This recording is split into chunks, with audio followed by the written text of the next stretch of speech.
ازيكم يا حبايبي عاملين ايه؟ النهارده طبعا هنعمل معاكم الليفت اللي هو بطريقه مقرمشه زي المطاعم، وان هو تخليه بطريقه بسيطه وسهله وان هو ما يبص منك. فاول حاجه لما تيجي تنقي الليفت هتنقيه وسط، مش هتنقيه كبير قوي ولا يعني حتى لو في الصغير برضو بيبقى حلو مش وحش. انا جايبه برضو فيه صغير اهو زي ده كده برضو مش وحش، بس اللي هو كبير قوي زياده عن الحجم ده بيبقى مش حلو يعني، بيبقى لما تيجي تخليه بيبوش منك. فاحنا النهارده هنعمله وهيبقى معاكي مقرمش وهيقعد معاكي ومش هيبوظ منك ولا يتهرى، وهتشوفي معانا الطريقه. طبعا دلوقتي اول حاجه هنعملها يا حبايبي في الليفت ان احنا هنشيل طبعا اللي هو الدم، اللي هو الزيادات اللي طالع ده، يعني هتنضفيها يعني. اما تيجي تنقي الليفت هتنقيه اللي هو تقيل، ما تنقيش اللي هو الخفيف عشان ما يبقاش من جوه عامل زي الفل كده، يبقى خفيف من جوه ويبوظ منك في التخليل. فاحنا هنا اول حاجه هننضفه مع بعض وهنقطعه، وهتشوفوا بعد كده هنعمل ايه. انا بشيل بس اللي هو عليه اللي ايه، اي طينه او اي حاجه عشان اما اجي اغسله يبقى نضيف. طبعا هنا حبايبي احنا نضفنا اول واحده دي كده زي ما انتم شايفينها. هننضف بقى ايه واحده واحده نعملها. على فكره يا جماعه الورق ده اللي هو بتاعه ده الوحش بنرميه، بس بيتخلل والله بيبقى طعمه جميل، انا بحبه قوي عن اللي هو ده، يعني عن اللفت نفسه بيبقى طعمه جميل قوي. ممكن تشيل اللي تحت كده واللي فوق كمان الراس دي تشيلوها، اي حته بقى تلاقوا فيها طينه او مش حلوه تشيلوها عشان لما تيجي تغسليها ما تلاقيش فيها اي وسخ ولا اي حاجه، تبقى سهله معاكي. طبعا انا مش هقول لكم بقى فوائد اللفت، بقى فوائده جميله يعني كتروا منه، وخصوصا احنا داخلين بقى على ايام مفترجه، كل سنه وانتم طيبين. يعتبر النهارده يعني لو حد بكره بدايه رجب، بكره بدايه رجب، فكل سنه وانتم طيبين كده ويقعد عليكم الايام بخير يا رب. انا كل ده بس بشيل الوحش اللي هو فيه. الحته اللي هي بتبقى وحشه دي تشيلها بالسكينه كده عشان تيجوا تقطعوها تبقى كلها سليمه كده اهي مفيش زي ما حاجه انتم وحشه. شايفينها، الصغيره او الكبيره شويه مش اشكال، لكن تقيله بتبقى حلوه، لكن الكبيره قوي زياده عن الحجم وخفيفه خفيفه تبقى من جوه عامله زي بتبقى الفيل من تشرب جوه عامله زي ميه. الفيلم. فدي برضو واحدة تانية هنضفها معاكم. طبعا ما ننساش أول حاجة إيه؟ الصلاة على النبي. اللهم صل وسلم وبارك على سيدنا محمد وعلى آله وصحبه أجمعين. هنضفه كويس. كده أيوه بتشيلوا أي حتة وحشة فيها تخلوها كده نضيفة. اه بعد بقى ما تقطعوه هتشوفوا هنعمل ايه تاني. اللي يشوف الفيديو كده ما ينساش اللايك والاشتراك في القناة طبعا تفعلوا زر الجرس عشان يوصل يوصل لكم فيديو جديد بينزل في احنا بنعمله يوصل لكم على طول تعرفوا. لسه بننضف قلب الليفت ده وهننضفه كله واحدة واحدة اهو زي ما انتم شايفين. في بيبقى حاجات زي عامله شبه الشعيرات او مش عارفه طالع منها دي الشيل دي من تحت. بصوا تنضفوه كله كده ساعة طبعا هنقطعه وبعد كده نغسله. ماشي احنا من الاول انا احنا شطفناه كده شطف يعني كده، بس بعد كده نغسله جامد بعد ما نقطعه. اللي هو زي الورق بتاعه فهو ده بيتخلي، بس اللي تلاقيها مش حلوه خلاص ارميها، بتخليه بيبقى طعمه جميل قوي. طبعا مش هقول لكم بقى هيبقى بعد ما يتخلل هيبقى زي بتاع المطاعم واحلى كمان، وكمان هيبقى مقرمش معاكي.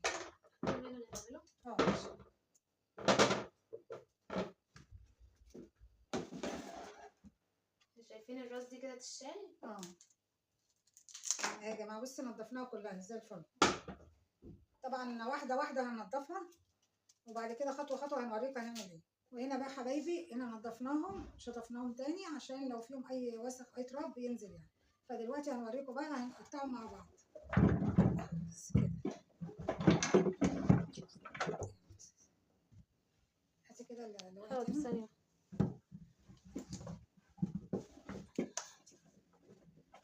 هنقطعهم بقى طويل كده ورفيع زي بتاع المحلات بره، وهنعمله برده مقرمش ان شاء الله كده زي المحلات. العيدان بتاعته دي والله بيبقى طعمها جميل جدا، انا عن نفسي لسه قايله بحبها يعني اكتر من دي كمان، وفيها فوائد برضه يعني خساره يعني ما ترموهاش يعني خليلوها معاهم هتبقى طعمها حلو. زي ما انتم شايفين كده ننزل بيها طرنشات الاول اهي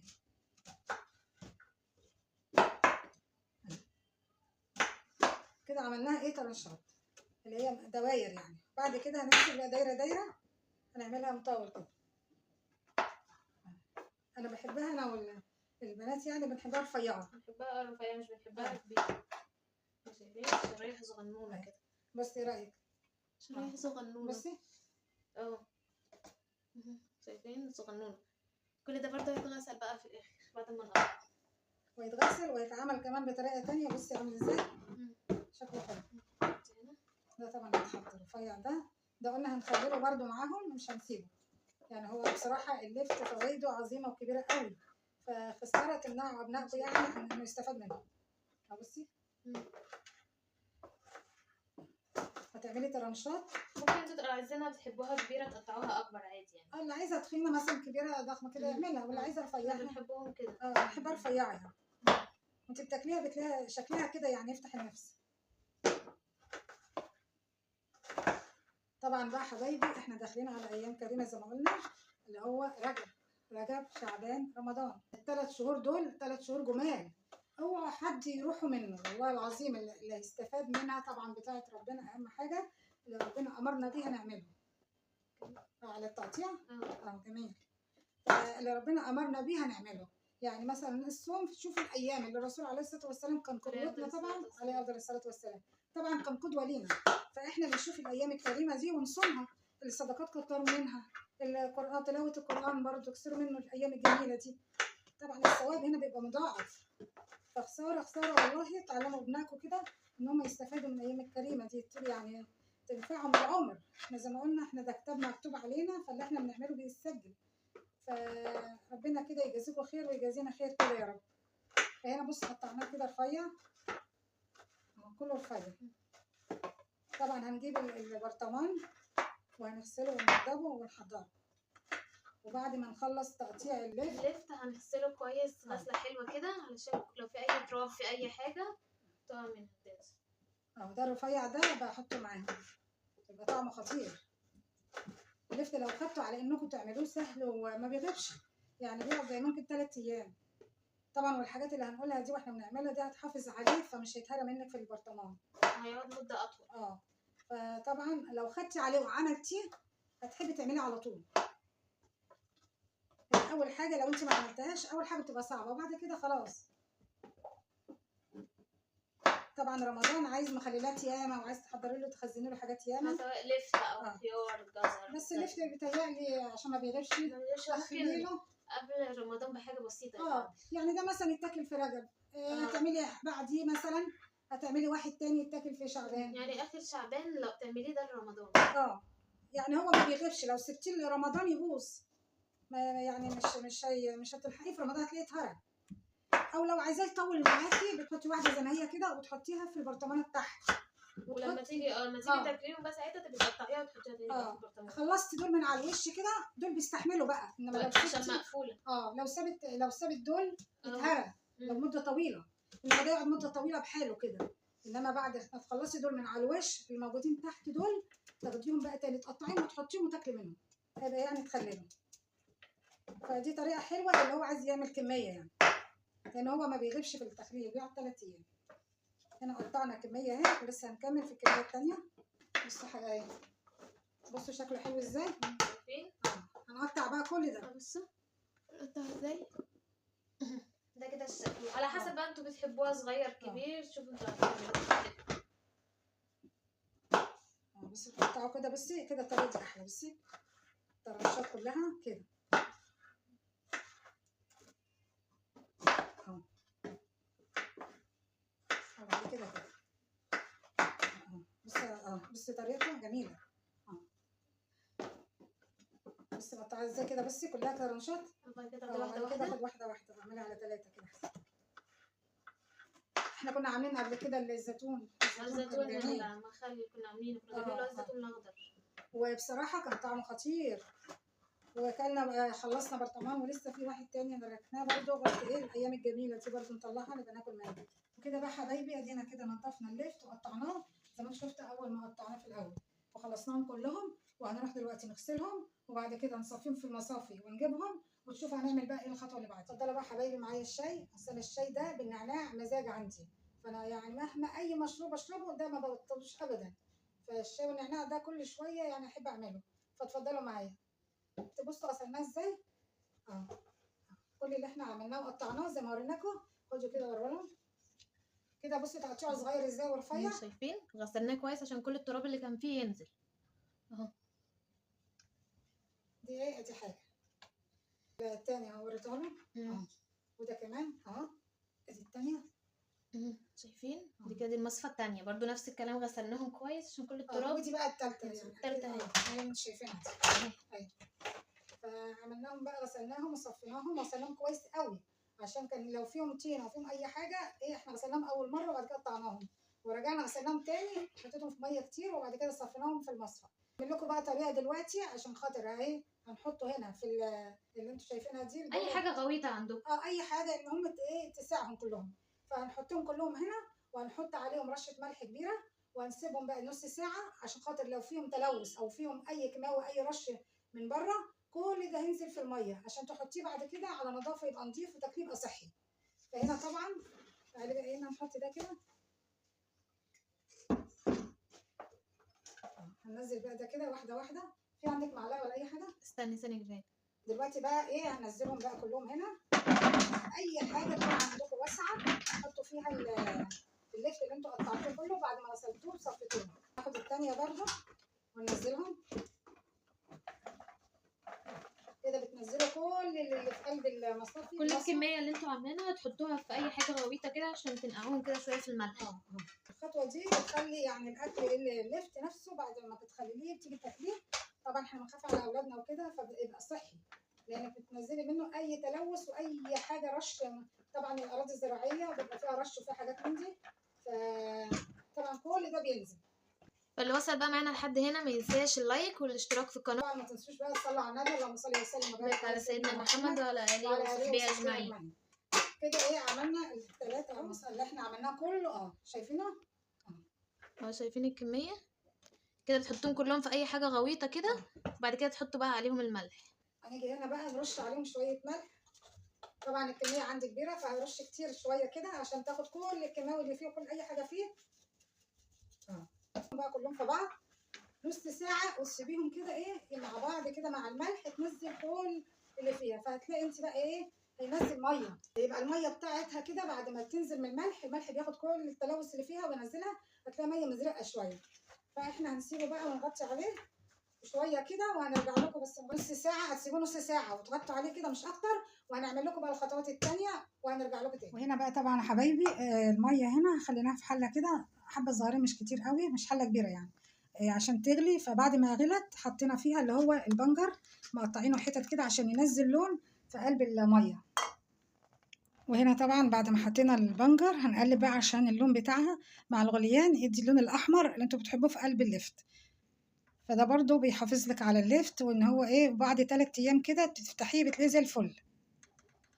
تغلي بس غلوه وبعد كده هناخدها هناك نوريكم هنعمل دلوقتي بقى حبايبي الخطوه اللي جايه اللي احنا قلنا لكم عليها. دلوقتي هنعمل طبعا الميه المغليه اللي هي دي اللي انتوا شايفينها حطينا فيها البنجر وغلت. بص اللون بص عامل ازاي احمر، عشان خاطر لما تحطه على اللفت بيدي لون الاحمر اكتر من انك تحط ني. لو حطيتيه ني بيغيب شويه قبل ما يعمل لون احمر، وهو اصلا بيخلل في 3 ايام فمش هيلحق يحمر قوي. فكده يعني طريقه اسرع شويه. بصوا البنجر بقى شكله دلوقتي اهو. هنحط بقى الميه ساقعه هنا اهو في قلب البتاع ده المحلول بتاعها. بعد كده هنقلب عليها الميه اللي هي اللي مغليه في البنجر. بص اللون بتاعها بصي اللون احمر. هتحطي البنجر وكله لانه كله هينزل في قلب البرطمانات. الطريقه دي جميله قوي تعجبكم. شايفين اللون بقى احمر ازاي؟ طبعا هنا عندنا ليمون هنحط برضه، هنعصر الليمونه كده شايفينها وبعد كده نحطها فيها نعصر. طبعا هنشيل منها البذر ونعصر ونرمي فيها. فده كده زي ما انتم شايفين هنعصر ونرمي فيها. وبعد كده اهو نحط الملح شويه صغيرين لان احنا حاطين على الملح التاني على اللفت ملح كتير. وبعد كده هنحط شويه شطه اللي هو شطه ناعمه زي ما انتم شايفينها كده. شطه من دي شطه ناعمه فهنحط حبه برضو حسب ما انت تحبي يعني. بصي هنا دي شطه بقى اللي هي الشطه اللي هي بتبقى الخشنه شويه. فهنا هنحط شويه كفايه كده.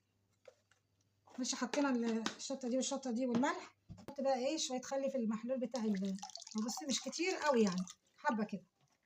نحط بقى شويه سكر شويه سكر كده ونرش كده في الميه. ماشي كل ده في قلب الميه المحلول بتاع اللفت وهنقلبه. نشوف بقى اللي هو اللفت عمل او فتحنا عليه. بصوا نزل ازاي بص كان عايم كده لانه كان ما ايه، ممكن يكون في رش في حاجه فنزل. بص الميه زرقاء ازاي اهي، بص الميه بتاعته، بص نازل ميه قد ايه وانا مصفيها في المصفى.